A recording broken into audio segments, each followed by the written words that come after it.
السلام علیکم ویورز، آج کی مزیدار کہانی ایک بہن کی کہانی ہے۔ غور سے سنیے گا، امید ہے پسند آئے گی۔ یہ کہانی جو میں آپ کو سنانے جا رہی ہوں یہ سچا واقعہ ہے، بس نام فرضی ہے۔ میری عمر 14 سال کی تھی جب میں ایک حسین، خوبصورت لیکن باپردہ زندگی گزار رہی تھی۔ میں اپنے ماں باپ کی اکلوتی بیٹی تھی، بابا کی آنکھوں کا تارا تھی۔ خوشحال زندگی کب برباد ہونا تھی اس کا اندازہ نہ تھا۔ میرے تایا ابو کے 2 بیٹے تھے، دونوں مجھ سے بڑے تھے۔ میں ان سے بہت پیار کرتی تھی۔ جب میں نے میٹرک پاس کیا تو تایا گھر آئے، باتوں ہی باتوں میں اپنے چھوٹے بیٹے جس کی عمر 19 سال اور بی ایس سی کا طالب علم تھا، میرے لیے رشتہ پوچھنے لگے۔ بابا نے کہہ دیا کہ بات فی الحال ختم کر دی، یہ بھی نادان ہے، ابھی اس سے پوچھنا نامناسب ہے، لڑکا بھی کچھ بن جائے تب ضرور۔ لیکن میرے کالج کے دنوں میں اب میرا یہ کزن مجھے تنگ کرنے لگا۔ اکثر راستے میں کھڑا ہوتا یا گھر ابو سے ملنے کے بہانے آ جاتا، لیکن ابو کے سامنے ایسے جیسے اس سے خدمت گزاری کر رہا ہو۔ کچھ دن میں نے اگنور کیا، لیکن پھر ایک دن اس نے مجھے کال کرنا شروع کر دیا۔ میں نے ماما اور بابا کو بتا دیا، مجھے تنگ کر رہا ہے یہ۔ بابا کو سن کر بہت برا لگا۔ انہوں نے تایا ابو کو کال کی اور ساری بات سے آگاہ کیا، یہاں تک کہ وہ اگلے دن تایا کے پاس گئے کہ آئندہ یہ میری بیٹی کو تنگ نہ کرے۔ وقت گزرتا رہا۔ کچھ ماہ بعد میرے ابو کو میرے کزن کے بارے میں پتہ چلنے لگا۔ وہ نشہ اور بری صحبت میں پڑ گیا ہے اور بری عادتوں کا شکار ہو گیا ہے۔ اس کا ذکر بابا نے تایا سے بھی کر دیا، لیکن بات تایا نے گول کر دی۔ اس عمر میں سب کرتے ہیں، پر میرے بابا نے یہ سوچ لیا کہ اب اپنی بیٹی یہاں نہیں دوں گا، نہ ہی پہلے کبھی ہاں کی۔ کبھی کبھی بابا مجھ سے پوچھتے کہ تمہیں کوئی پسند ہے، لیکن مجھے اسے کبھی خیال میں نہیں سوچا تھا، اور اس کبھی بھی خیال ایسے نہیں میرے ذہن میں آئے تھے۔ اور یہ میرے 3rd ایئر کی سٹارٹ کی بات ہے جب میری زندگی میں قیامت آئی۔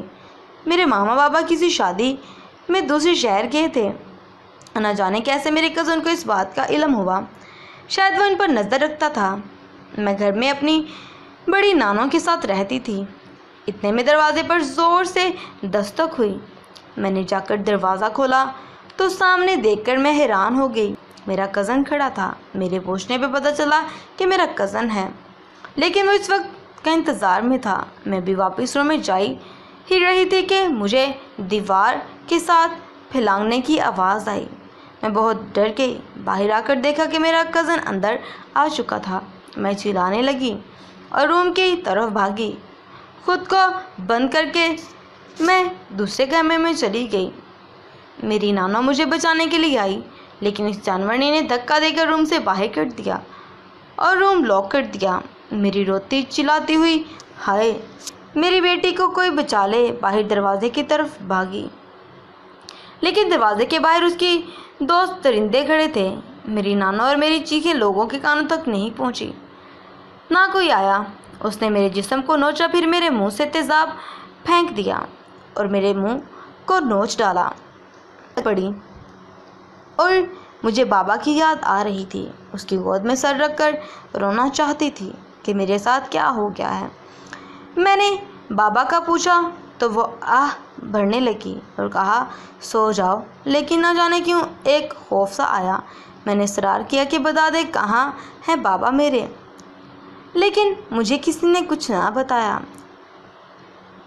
میں بے ہوش تھی۔ میں نے ماں بابا کا پوچھا تو آہ بھرنے لگا۔ بس پھر میری نظر آسمان کی طرف تھی۔ نہ جانے کیوں سانس نہ رکی میری۔ کیا غلطی تھی میری؟ ایک پل میں سب برباد ہو گیا۔ میری ماموں لوگوں نے بہت کارروائی کی، لیکن پولیس کو نہ وہ ملا نہ پھر خود خاموش ہو گئی۔ کچھ وقت بعد میرے تایا اپنی فیملی کے ساتھ کہیں اور شفٹ ہو گئے تھے اور وہاں پر رہنے لگے۔ وقت گزرتا گیا، سب لوگ چھوڑتے گئے۔ اب میں اور میری بڑی ماں ایک دوسرے کا سہارا ہیں۔ میری عمر اب 23 سال ہے، لیکن وہ اکثر روتی ہوں کہ مر گئی تو اچھا ہوتا۔ یہ وقت میرے جسم کو جانوروں کی طرح نوچ دیا گیا اور مجھے بے نقاب کیا گیا۔ میں ہر وقت نقاب میں رہتی ہوں، لیکن اگر کہیں میرا نقاب کھل جائے تو بچے بڑے سب ڈر جاتے ہیں، یہاں تک کہ اسکول ہیڈ ماسٹر نے سختی سے کہہ دیا، آپ انجانے میں بھی نقاب نہ کہیں کھولیں گی اور نہ نقاب اتاریں گی۔ امید کرتی ہوں یہ مورل اسٹوری آپ کو پسند آئی ہوگی۔ میری داستان کی وجہ بس اتنا ہے کہ میرے اور ایسی بہنوں کے لیے دعا کریں کہ اللہ ہمیں صبر دے، اور جنہوں نے میری یا کسی بہن کی زندگی تیزاب یا زنا سے برباد کی ان کو ہدایت دے۔ آپ نے میری بات سنی، کافی اچھا لگا۔ اب آپ سے اجازت چاہتی ہوں۔ اللہ حافظ۔